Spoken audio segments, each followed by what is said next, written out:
নীলু কাজে জয়েন দেওয়া মাত্রই বলতে থাকে যে দিদি ভাই তোর অজান্তেই তুই আমাকে রেখে যে খাল কেটে কুমির আনলি তুই সেটা বুঝতেও পারছিস না, কিন্তু ছু ছুঁয়ে ঢুকেছি ভাদ হয়ে এমনি বেরোবে, এই তোকে আমি বলে রাখলাম। অন্যদিকে কাজে জয়েন করা মাত্রই যখন নীলাঞ্জনা বলতে থাকে যে দাদাবাবু আমাকে কোনো কিছু জানানোর বিন্দুমাত্র কোনো প্রয়োজন নেই, আমি নিজে নিজে সব কিছু ম্যানেজ করে নেব। অন্যদিকে অনির্বাণ বলতে থাকে যে রাই তুমি তো ওকে বিনা কোনো আপত্তি করে ওকে রেখে ফেললে, খুব তাড়াহুড়া করে ওর সম্পর্কে আমাকে বিন্দুমাত্র খোঁজ খবরও নিতে দিলে না, এরপরে না আবার ও আমাদের জন্য বিপজ্জনক হয়ে ওঠে। আমি তোমাকে বলে রাখলাম তোমার একটু সতর্কতা অবলম্বন করা দরকার ছিল, কিন্তু তার শর্ত আমি তোমাকে বলে দিচ্ছি আমি কিন্তু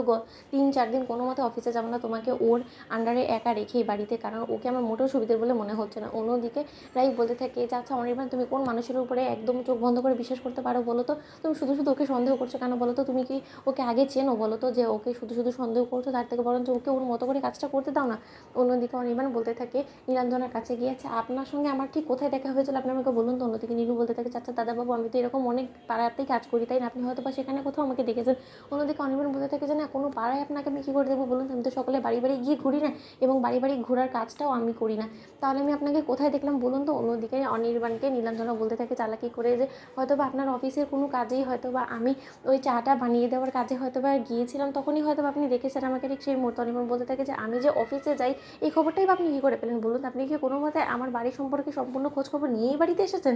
অন্যদিকে অনির্বাণ রাই রাই বলে চিৎকার চেঁচামেচি করে যখন বাড়ির শুদ্ধ সকলকে মাথায় করে ফেলে, ঠিক সেই মুহূর্তে অনির্বাণকে রাই বলতে থাকে যে অনির্বাণ তুমি একটু শান্ত হও, সকলকে সন্দেহ করতে করতে না তোমার রীতিমতো মানসিক সমস্যা হয়ে যাবে, তুমি একটু শান্ত হও। অন্যদিকে নীলাঞ্জনা বলতে থাকে যে যতই সতর্কতা অবলম্বন করো না কেন অনির্বাণ দাদাভাই তুমি এই যাত্রা তোমার স্ত্রী সন্তান কাউকে রক্ষা করতে পারবে না, এর উপরে আবার তোমার স্ত্রী নাকি যমজ সন্তানের মা হতে চলেছে, তাহলে তুমি ভাবতে পারছো যে তোমার স্ত্রীকে কতটা তোমাকে চোখে চোখে রাখতে হবে, কিন্তু সেটা তো তুমি কোনো মতে পারবে না, কারণ আমি থাকতে সেটা কোনো মতেই হতে দিব না, তোমাকে এমন কিছু করে বাড়ি থেকে আমি বিদায় করব তারপরে তুমি এসে দেখবে যে তোমার স্ত্রী সন্তান সব কিছুকে তুমি রীতিমতো হারিয়ে ফেলেছো। অন্যদিকে নীলাঞ্জনা যখন রাইয়ের খাবারের মধ্যে বিষাক্ত ওষুধ মেশাতে যায়, ঠিক সেই মুহূর্তে অনির্বাণ বলতে থাকে যে দাঁড়াও তুমি দুম করে এক্ষুনি খাবারের মধ্যে কি একটা মেশাতে গেলে না, আমি এক্ষুনি দেখেছি তোমাকে। অন্যদিকে নীলাঞ্জনা বলতে থাকে যে সর্বনাশ করেছে আমার, হয়তো বা এত তাড়াহুড়ো করে সব কিছু